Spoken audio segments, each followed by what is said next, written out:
नमस्कार दोस्तों, गुरुजी की साखियाँ रोज देखने के लिए हमारे चैनल को जरूर सब्सक्राइब करें। आज की यह साखी भी अधिक प्रेरणादायक है। आशा करते हैं आपको अच्छे से समझ आए। एक दिन श्री गुरु नानक देव जी एक गांव में पहुंचे। गांव के बाहर एक हिरण बड़ी भूखी नजरों से किसान और उसकी हरी भरी खेती को देख रहा था। वह काफी भूखा था और खेत को खाना चाहता था।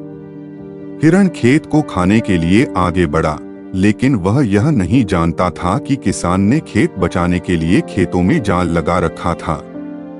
हिरण जैसे ही वह खेत खाने लगा तो हिरण जाल में फंस गया। यह दृश्य देखकर गुरुजी को अजीब स्थिति महसूस हुई। वह मन में सोचने लगे, हे हिरण, यदि तुम अपनी भूख मिटाने के लिए इस खेत में नहीं आते तो कभी भी इस खेत में नहीं फंसते। इस फंसे हुए हिरण को देखकर गुरुजी कहते हैं, हे मन, तुम्हें कुछ तो ज्ञान होना चाहिए। तुम्हें एक दिन ऐसे ही खुद पर काबू रखना होगा। इसका मतलब है कि तुम एक दिन इसी तरह मरोगे जिस तरह तुमने इस हिरण को पकड़ा है।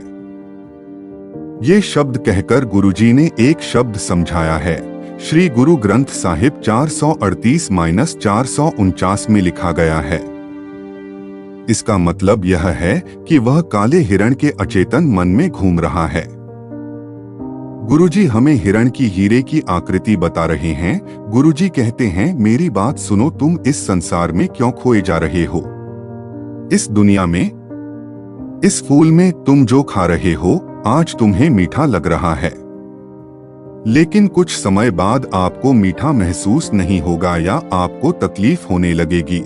परंतु यदि भगवान का नाम लिए बिना तुम्हें कष्ट होता है तो तुम्हें कष्ट होगा। भगवान के नाम के बिना आपकी कोई सुरक्षा नहीं है। किसान के खेत के जाल में जिस तरह काला हीरा फंसा है, वह आपको भी नुकसान पहुंचा सकता है। यदि तुम परमेश्वर की आज्ञा का पालन नहीं करोगे तो यदि तुम परमेश्वर का प्रतीक बनोगे तो स्वतंत्र हो जाओगे और आपके सभी कष्ट दूर होकर मोक्ष की प्राप्ति होगी।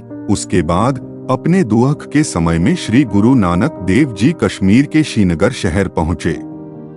वहां सभी लोगों ने श्री गुरु नानक देव जी के वचन सुने और उनका आशीर्वाद लिया। इस शहर में एक व्यक्ति था जिसका नाम ब्रह्मदास था। उसे पंडित के नाम से जाना जाता था। उन्होंने अपनी शक्तियों से बहुत सी अलौकिक शक्तियां प्राप्त कर ली थीं। एक दिन ब्रह्मदास के मन में एक विचार आया।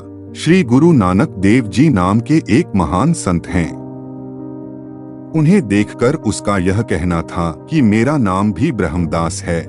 मैंने अपने ज्ञान से बहुत सी अलौकिक शक्तियां प्राप्त कर ली हैं। मैं कोई संत नहीं हूं। मैं जल्द ही इससे प्रभावित हो जाऊंगा। मेरे पास भी अलौकिक शक्तियों की शक्ति है। मैं भी संत को अपनी शक्तियां दिखाऊंगा। मैं वहां पैदल नहीं जाऊंगा।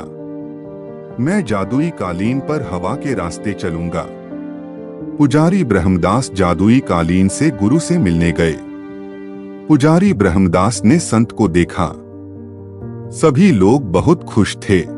गुरुजी सबको दिखाई दे रहे थे, पर ब्रह्मदास को कहीं दिखाई नहीं दे रहे थे। उन्होंने लोगों से नीचे आने को कहा, संत कहाँ हैं?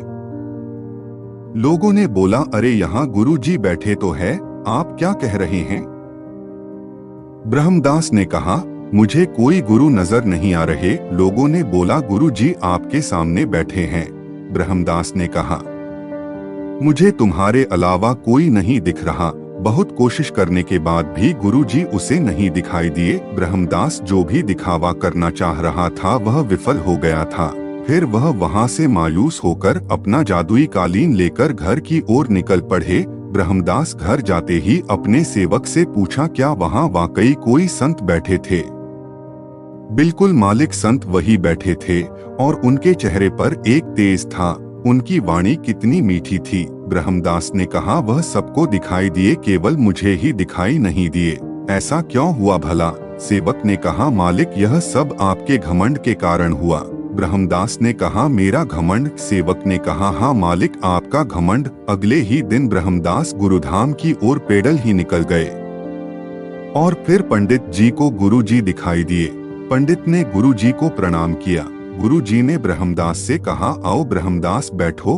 फिर ब्रह्मदास ने गुरु जी से बड़े ही नम्रता से पूछा, गुरु जी मैं कल आया था तो कल आपके दर्शन मेरे क्यों नहीं हुए? गुरु जी ने कहा, ब्रह्मदास मैं तुम्हें कैसे दिखता, तुम्हारे चारों तरफ सिर्फ अंधकार था। ब्रह्मदास ने कहा, नहीं गुरु जी कल तो मौसम अच्छा था, बिल्कुल साफ था।